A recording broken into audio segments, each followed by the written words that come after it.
ওই স্বার্থপর নেতারা তোমাদের উদ্দেশ্য করে বলতে চাই, যারা দুর্দিনে ছিল তাদেরকে ভুলে যে নতুন সদস্যকে যোগ দিয়ে তাদের কাছে যে ঘৃণিত হয়েছেন সেটাই কখনোই ঠিক হবে না, সারবে না। যারা আপনার কাছে এখন গিয়েছে স্বার্থের জন্য একসময় আপনাকে ভুকসা মারবে, কিন্তু যারা দুর্দিনে ছিল তারা কখনো সময় ভুকসা মারবে না, ভুকসা খাবে।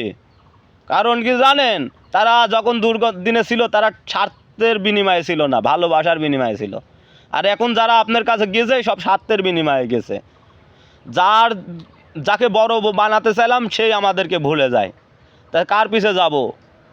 তাই তারেক রহমানকে বলতে চাই, দুর্দিনের লোকদেরকে আপনি ফলো করুন এবং তাদের পাশে থাকুন। হয়তো বা একদিন তাদেরকে প্রয়োজন হবে এবং তারাই পাশে থাকবে।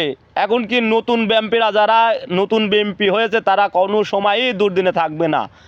একটু জামাতের দিকে যেই গড়ে যেতে লাগছিল, নতুন বিএমপির আলাদা বললো বিএমপি খারাপ, জামাতে ভোট দেবো। আবার যখন জামাত হেরে গেল তখন বললো ওটা হচ্ছে জামাত কখনো ক্ষমতায় যেতে পারে, এরা তো স্বার্থবাদী রাজনীতি করে। তাই বলতে চাই, মানুষ চিনে পাশে রাখুন, নাইলে সব সময় বিপদ সামনে থাকবে।